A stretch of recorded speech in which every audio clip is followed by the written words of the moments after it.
Bom, pessoal, aproveitando alguns probleminhas que eu tive aqui, tá?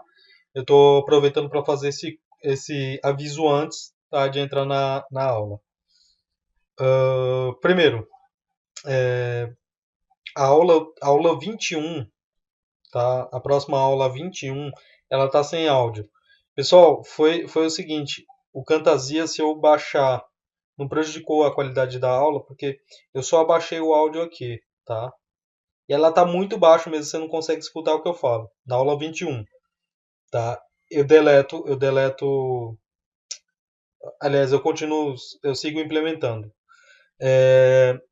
Na aula 22, tá? Eu vou passar algumas informações, mas eu já aproveito para vocês fazerem um teste seguinte. A gente vai implementar um código, tá? Um código.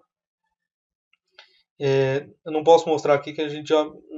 Eu estou voltando, tá? Estou passando antes de fazer essa aula, tá?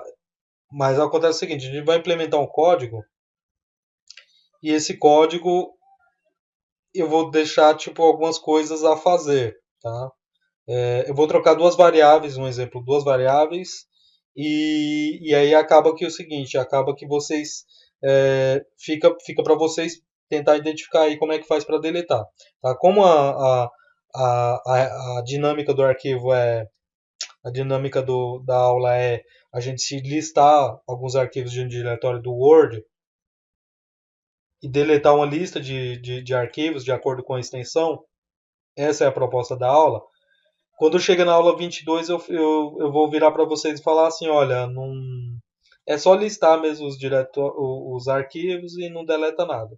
Tá? Sendo que na aula 23 eu já chego com outra aula dizendo que não, olha, eu mudei essa variável e aquela e aí deletou. Só que é interessante vocês fazerem até a aula 22, porque a aula 22 é a finalização. E tem um pouquinho mais de explicação em relação ao que foi feito na aula 21, que não tem áudio. Tá? Na próxima aula, na aula 21, vocês vão fazer o seguinte, vocês vão ah, terminar de implementar um método lá do for, tá? que faz o list dos diretórios, e depois vai ter uma classe genérica. Tá? Então não perde muito tempo raciocinando sobre isso, eu só quero que você saiba que o conteúdo, a aula 23, basicamente, eu deixei abandonada lá para vocês fazerem, tá?